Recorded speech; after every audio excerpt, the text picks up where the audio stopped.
গোপন সংবাদের ভিত্তিতে অভিযান চালিয়ে শুকনো গাঁজা উদ্ধার করল সিধাই থানার পুলিশ। জানা গেছে যে আজ ভোরে সিধাই থানাধীন পূর্ব তামাকাবাড়ি এলাকার কৃষ্ণ সাধু পাড়ার গ্রামের মন্টু দেববর্মার পুত্র ননী দেববর্মার বাড়িতে পুলিশের একটি দল অভিযান চালায়।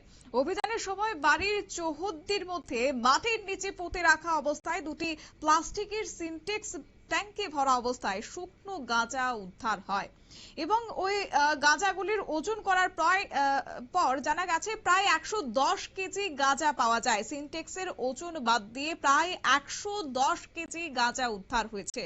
এরপর গাঁজা সহ বাড়ির মালিক ননী দেববর্মাকে আটক করে সিধাই থানায় নিয়ে আসা হয় এবং তার বিরুদ্ধে এনডিপিএস ধারায় আইনে মামলা রুজু করা হয়েছে। গোটা বিষয় নিয়ে পুলিশ আধিকারিক কি জানিয়েছেন শুনুন।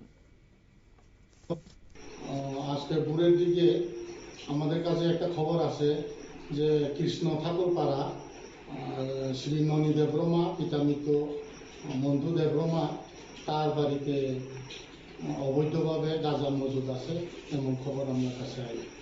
তো এই মোতাবেক আমরা ঘটনাস্থলে যাই এবং ঘটনাস্থলে তার বাড়িতে অভিযান করে আমাদের ওসি মঙ্গেশ পাথারি স্যার, তারপরে ইন্সপেক্টর দুর্বজয় স্যার, আরও অন্যান্য অফিসার সহকারে এসডিপি সহকারে আমরা ঘটনাস্থলে যাই এবং তার বাড়িতে তল্লাশি করে আমরা দুইটা সিনটেক্স ভরা শুকনো গাঁজা পাই।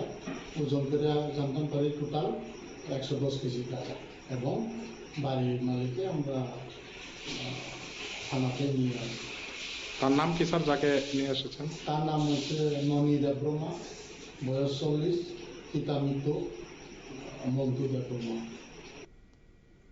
আপনারা শুনলেন সিধাই থানার পুলিশ আধিকারিকের বক্তব্য। অবশ্য নিন্দুকেরা বলে যে এক দুই জায়গায় পুলিশ বাহবা কুড়ালেও বেশ কিছু ক্ষেত্রে কিন্তু পুলিশ নীরব দর্শকের ভূমিকাটাই সর্বাংশে পালন করে, আর যার কারণে এই গাঁজা কারবারিদের রমরমা ব্যবসাটা কিন্তু এই মুহূর্তে সিধাই এলাকা জুড়ে, সিধাই থানা জুড়ে কিন্তু রীতিমতো রমরমে উঠেছে।